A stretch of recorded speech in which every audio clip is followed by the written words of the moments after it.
আসসালামু আলাইকুম ওয়া রাহমাতুল্লাহি ওয়া বারাকাতুহু। আল হক মিডিয়া ভিশনে স্বাগতম।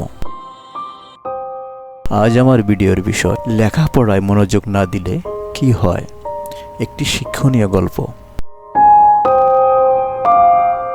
রাহাত সব সময় ভাবতো, আগে একটু মোবাইল দেখি, পড়া তো পরে করা যাবে। এভাবে দিন যায়, সপ্তাহ যায়, কিন্তু তার বইয়ের পাতা আর খোলা হয় না।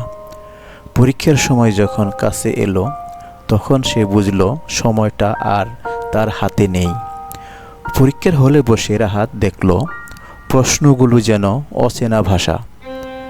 পাশে বসা বন্ধুরা যখন আত্মবিশ্বাস নিয়ে লিখছে, তখন তার হাত কাঁপছে। ফলাফল বের হওয়ার দিন সে দেখল তার নাম তালিকার নিচের দিকে, ব্যর্থতার তালিকায়। এই ব্যর্থতা শুধু একটি রেজাল্ট নয়, তার আত্মবিশ্বাসও ভেঙে দিল।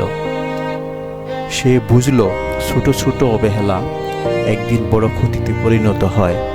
অন্যদিকে তার বন্ধু সাকিব নিয়মিত পড়াশোনা করে আজ ভালো কলেজে ভর্তি হয়েছে। রাহাত একদিন আয়নার সামনে দাঁড়িয়ে নিজেকে বলল, আমি যদি সময়টাকে গুরুত্ব দিতাম, তাহলে আজ আমার জীবনটা অন্যরকম হতে পারত। সেদিন থেকে সে সিদ্ধান্ত নিল, আর নয় অবহেলা। এখন থেকে প্রতিদিন একটু একটু করে হলেও পড়বে, কারণ সে বুঝেছে লেখাপড়ায় মনোযোগ না দিলে শুধু পরীক্ষা নয়, পুরো জীবনেই পিছিয়ে পড়তে হয়। সময়ের মূল্য বুঝে এখনই কাজে লাগাও, না হলে একদিন সময় তোমাকে ছেড়ে চলে যাবে।